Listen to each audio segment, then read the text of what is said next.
जननीं शारदां देवीं रामकृष्णं जगद्गुरुं पादपद्मे तय श्रित्वा प्रणमामि मुहुर्मुहुः। श्रीमा शारदा देवी स्मृति कथा स्वामी ईशानानंद द्वारा पृष्ठा 164। 1909 ख्रीष्टाब्द ज्येष्ठ मासरे दिने सकाळे शुणिली सही दिन उपरओଳି 4टा बेले श्री श्री माँ पूजनीय शरत महाराज जगिन माँ गोलाब माँ प्रभृति सहित कलिकता आसवा बाटरे कोआलपड़ा पहुँचे। श्री श्री माँ विश्रामर व्यवस्था आम शिक्षक श्रीयुक्त केदारनाथ दत्त परे स्वामी केशवानंद गृहर ठाकुर घरे एवं अन्य मानकर विश्रामर व्यवस्था आम स्कूल रे करा होइथिला।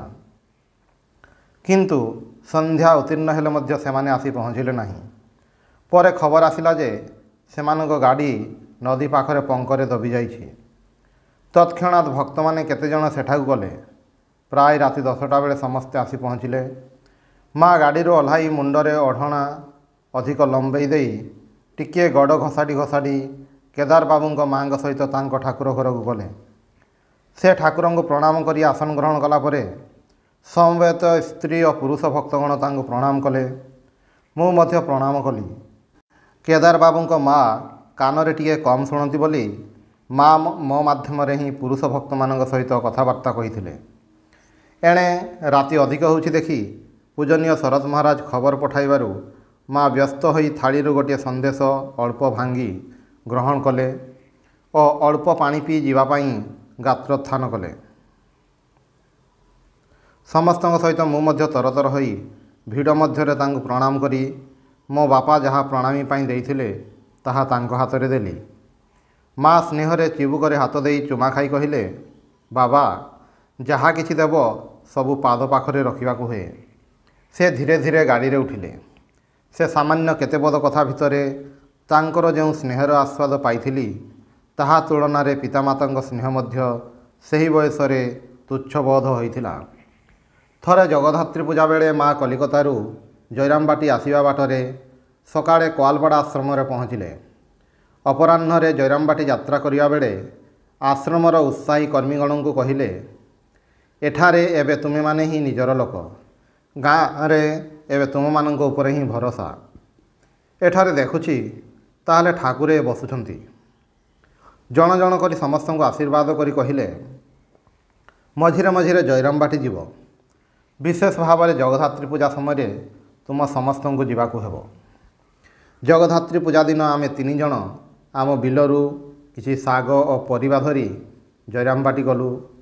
माँ आमको देखी अत्यंत खुशी हेले और कहिले एठारे परिबापत्र सबुबेले मिले नहीं। मझिरे मझिरे खूब असुविधा हुए।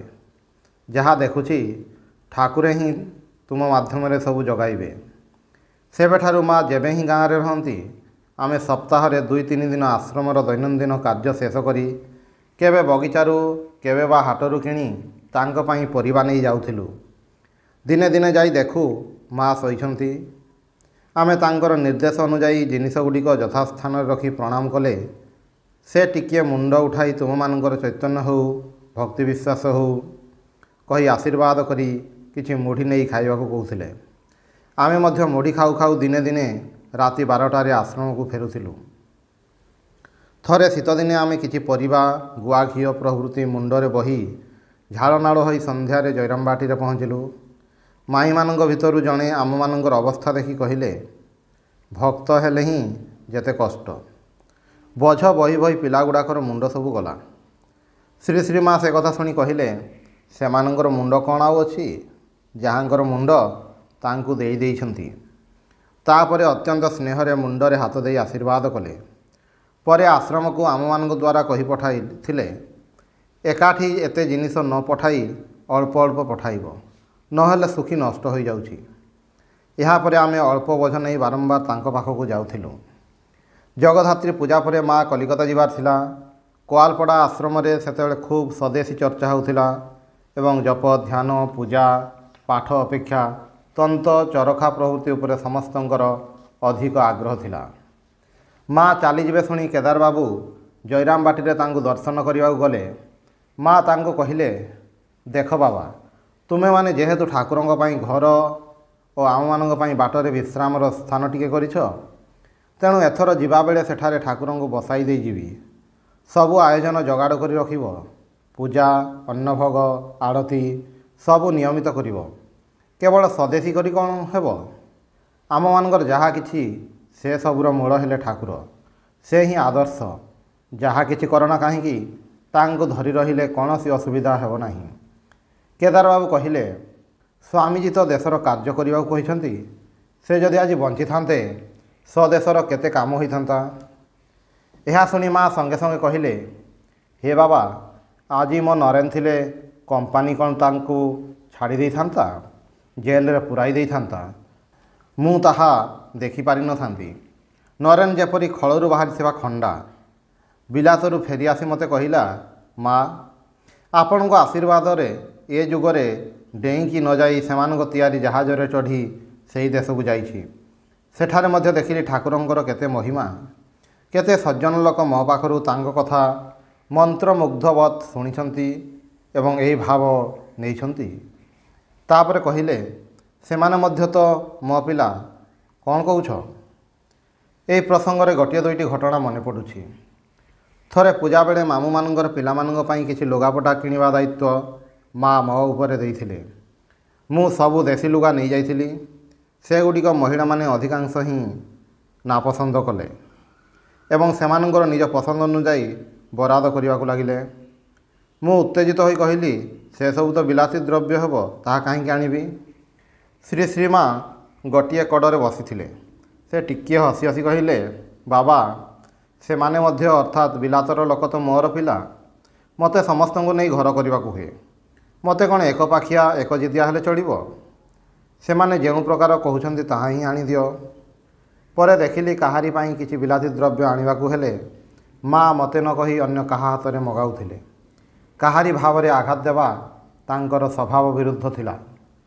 କିନ୍ତୁ ଯେଉଁଦିନ ସମ୍ବାଦ ଆସିଲା ଯେ କୌଣସି ଏକ ସ୍ୱଦେଶୀ ମୋକଦ୍ଦମା ସଂକ୍ରାନ୍ତରେ ଯୂଥବିହାର ଗାଁର ଦେବେନ ବାବୁଙ୍କ ସ୍ତ୍ରୀ ଓ ଭଗିନୀ ସିନ୍ଧୁବାଳା ଦେବୀଙ୍କୁ ଗର୍ଭ ଅବସ୍ଥାରେ ବାଙ୍କୁଡ଼ା ପୋଲିସ କର୍ତ୍ତୃପକ୍ଷ ବନ୍ଦୀ କରି ଚଲାଇ ଚଲାଇ ଥାନାକୁ ନେଇଯାଇଛନ୍ତି, ସେଦିନ ମାଙ୍କର ଅଗ୍ନିମୟୀ ମୂର୍ତ୍ତି ଦେଖି ସମସ୍ତେ ସ୍ତମ୍ଭିତ ହୋଇଯାଇଥିଲେ।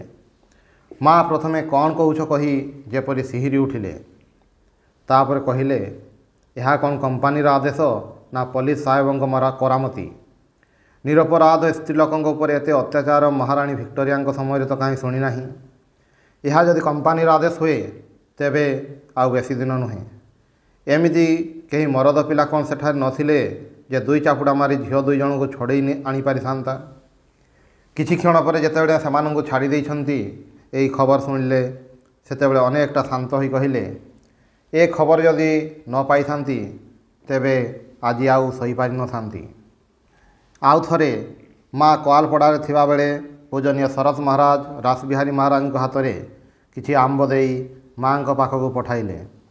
ସେ ପହଞ୍ଚିବାର ଟିକିଏ ପରେ ହିଁ ପ୍ରବୋଧ ବାବୁ ମାଙ୍କୁ ପ୍ରଣାମ କରିବାକୁ ଆସିଲେ। କୁଶଳ ପ୍ରଶ୍ନ ଆଦି ପରେ ମା ପଚାରିଲେ, କୁହ, ଯୁଦ୍ଧର ଖବର କ'ଣ? କେତେ ଲୋକ ବିନାଶ ହେଉଛନ୍ତି? କି ମଣିଷ ମରା କଳ ବାହାର କରିଛନ୍ତି? ଆଜିକାଲି କେତେ ପ୍ରକାର ଯନ୍ତ୍ରପାତି, ଟେଲିଗ୍ରାଫ ଇତ୍ୟାଦି କେତେ କ'ଣ। ଏଇ ଦେଖନା, ରାସବିହାରୀ କାଲି କଲିକତାରୁ ବାହାରି ଆଜି ଏଠାରେ ପହଞ୍ଚିଗଲା। ଆମ ବେଳେ ଚାଲି ଚାଲି କେତେ କଷ୍ଟ କରି ତେବେ ଦକ୍ଷିଣେଶ୍ୱର ଯାଉଥିଲୁ। ପ୍ରବୋଧ ବାବୁ ଟିକିଏ ଉତ୍ସାହିତ ହୋଇ ପାଶ୍ଚାତ୍ୟ ଶିକ୍ଷା ଓ ବିଜ୍ଞାନର ପ୍ରଶଂସା କରି କହିଲେ, ଇଂରେଜ ସରକାର ଆମ ଦେଶର ଅନେକ ସୁଖ ସ୍ୱାଚ୍ଛନ୍ଦ୍ୟ ବଢ଼ାଇଛନ୍ତି। ମା ସବୁ କଥାରେ ସମ୍ମତି ଦେଉ ଦେଉ ଶେଷରେ କହିଲେ, କିନ୍ତୁ ବାବା, ସେସବୁ ସୁବିଧା ହେଲେ ମଧ୍ୟ ଆମ ଦେଶରେ ଅନ୍ନ ବସ୍ତ୍ରର ଅଭାବ ଖୁବ୍ ବଢ଼ିଛି। ଆଗେ ଏତେ ଅନ୍ନ କଷ୍ଟ ନଥିଲା। କଲିକତା ଯିବା ବାଟରେ ମା କୋଆଲପଡ଼ା ଆଶ୍ରମରେ ଠାକୁର ପ୍ରତିଷ୍ଠା କଲେ। ନିଜ ହାତରେ ଠାକୁରଙ୍କର ତାଙ୍କ ନିଜର ଫଟୋ ଦୁଇଟି ବସାଇ ବିଶେଷ ପୂଜା କଲେ ଏବଂ କିଶୋର ଭାଇଙ୍କ ଦ୍ୱାରା ହୋମ ଓ ଅନ୍ୟାନ୍ୟ କ୍ରିୟା କରାଇଲେ। ମଧ୍ୟାହ୍ନରେ ମା ଚାଲି ଚାଲି କେଦାର ବାବୁଙ୍କ ମାଙ୍କ ସହିତ ତାଙ୍କ ଘର ଆଡ଼େ ଟିକିଏ ବୁଲିବାକୁ ଯାଇଥିଲେ। ମା କେଦାର ବାବୁଙ୍କ ଘରୁ ଫେରିବା ବେଳେ ମଝି ରାସ୍ତାରେ ମହାରାଜ ତାଙ୍କୁ ପାଲିଙ୍କିରେ ଉଠିବାକୁ କହିବାରୁ ସେ ଟିକିଏ ବିରକ୍ତ ହୋଇ ସେଥିରେ ଚଢ଼ିଲେ। ଆଶ୍ରମ ଆସି ମା ତାଙ୍କୁ ଖୁବ୍ ଭର୍ତ୍ସନା କରି କହିଲେ, ଏହା ହେଲା ଆମର ପଲ୍ଲୀ ଗାଁ, କୋଆଲପଡ଼ା ହେଲା ମୋର ବୈଠକଖାନା। ଏହିସବୁ ପିଲାମାନେ ମୋର ନିଜର ଲୋକ। ମୁଁ ଏ ଗାଁକୁ ଆସି ଟିକିଏ ସ୍ୱାଧୀନ ହୋଇ ଚଲାବୁଲା କରେ। କଲିକତାରୁ ଏଠାକୁ ଆସି ନିଶ୍ୱାସ ମାରି ବଞ୍ଚେ। ତୁମେମାନେ ତ ସେଠାରେ ମୋତେ ପିଞ୍ଜରା ଭିତରେ ପୁରାଇ ରଖ। ମୋତେ ସର୍ବଦା ସଙ୍କୁଚିତ ହୋଇ ରହିବାକୁ ପଡ଼େ। ଏଠାରେ ମଧ୍ୟ ମୋତେ ଯଦି ତୁମ କଥା ଅନୁସାରେ ପାଦ ପକାଇବାକୁ ହେବ ତାହା ମୁଁ ପାରିବି ନାହିଁ। ଶରତକୁ ଲେଖିଦିଅ। ସେତେବେଳେ ମହାରାଜ କ୍ଷମା ମାଗିବାକୁ ଲାଗିଲେ ଏବଂ କହିଲେ, ଶରତ ମହାରାଜ ମୋତେ ବାଟରେ ଖୁବ୍ ସାବଧାନରେ ଆପଣଙ୍କୁ ନେଇଯିବାକୁ ଆଦେଶ ଦେଇଛନ୍ତି। ମୋର ମନେ ହୋଇଥିଲା ବୋଧହୁଏ ମୋର ତ୍ରୁଟି ଯୋଗୁଁ ହିଁ ଆପଣଙ୍କୁ ଚାଲିବାକୁ ହୋଇଛି। ତେଣୁ ମା ଆପଣଙ୍କ ଯାହା ଅଭିପ୍ରାୟ ସେହି ପ୍ରକାର ହିଁ କରିବେ। ମହାରାଜଙ୍କ କଥା ଅନୁଯାୟୀ ଠିକ୍ ହେଲା ସନ୍ଧ୍ୟା 6ଟା ପୂର୍ବରୁ ସେମାନଙ୍କ ଖାଇବା ଆମେ ପ୍ରସ୍ତୁତ କରି ସାଙ୍ଗରେ ଦେବୁ। କିନ୍ତୁ ଅନେକ ଚେଷ୍ଟା କରି ମଧ୍ୟ ଆମେ ଠିକ୍ ସମୟରେ ସବୁ ଶେଷ କରିପାରିନାହୁଁ ଦେଖି ସେ କ୍ରୋଧ ପ୍ରକାଶ କରିବାକୁ ଲାଗିଲେ। ରାଜନ ଭାଇ କହିଲେ, ଠିକ୍ ଅଛି, ଆପଣ ଠିକ୍ ସମୟରେ ଏମାନଙ୍କୁ ଧରି ଆଗରେ ଚାଲନ୍ତୁ। ଆମେ ଖାଇବା ତିଆରି କରି ଯେତେ ଦୂର ହେଉ ପଛକେ ମୁଣ୍ଡରେ ଧରି ପହଞ୍ଚାଇ ଦେଇ ଆସିବୁ। ମା ଏସବୁ ଶୁଣିପାରି ମହାରାଜଙ୍କୁ କହିଲେ, ତୁମେ ମୁଣ୍ଡ ଗରମ କରି ଏତେ ରାଗ ରୁଷା କରୁଛ କ'ଣ ପାଇଁ? ଏହା ହେଲା ଆମର ପଲ୍ଲୀ ଗାଁ। କଲିକତା ପରି ଏଠାରେ କ'ଣ ସବୁ ଘଣ୍ଟା ଘଣ୍ଟା ମାନି ହୋଇପାରେ? ଦେଖୁଛ ତ ସକାଳୁ ପିଲାମାନେ କେତେ ପରିଶ୍ରମ କରୁଛନ୍ତି। ତୁମେ ଯାହା କୁହନା କାହିଁକି ଏଠୁ ନ ଖାଇ ଯିବା ହେବ ନାହିଁ। ପରେ ରାତି ପ୍ରାୟ 8ଟା ବେଳେ ଆହାରାଦି ସାରି 8ଟି ଶଗଡ଼ରେ ସମସ୍ତେ ବିଷ୍ଣୁପୁର ଅଭିମୁଖେ ଯାତ୍ରା କଲେ। ମା ରାମେଶ୍ୱର ତୀର୍ଥରୁ କଲିକତା ଫେରିଛନ୍ତି।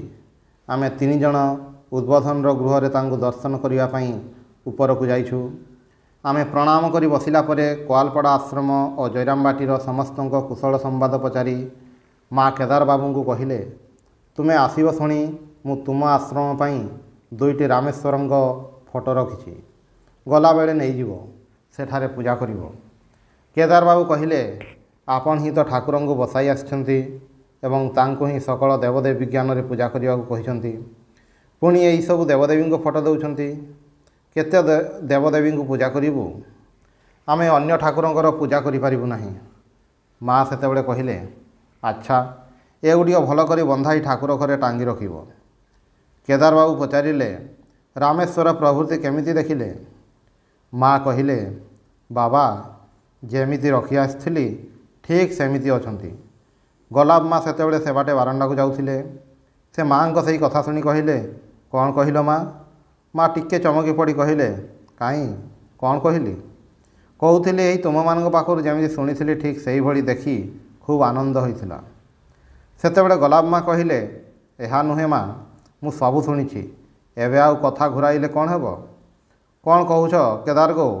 ଏ କଥା କହୁ କହୁ ସେ ସେଠାରୁ ଚାଲିଗଲେ ଓ ଜଗିନମା ପ୍ରଭୃତିଙ୍କୁ ସବୁ କହିବାକୁ ଲାଗିଲେ।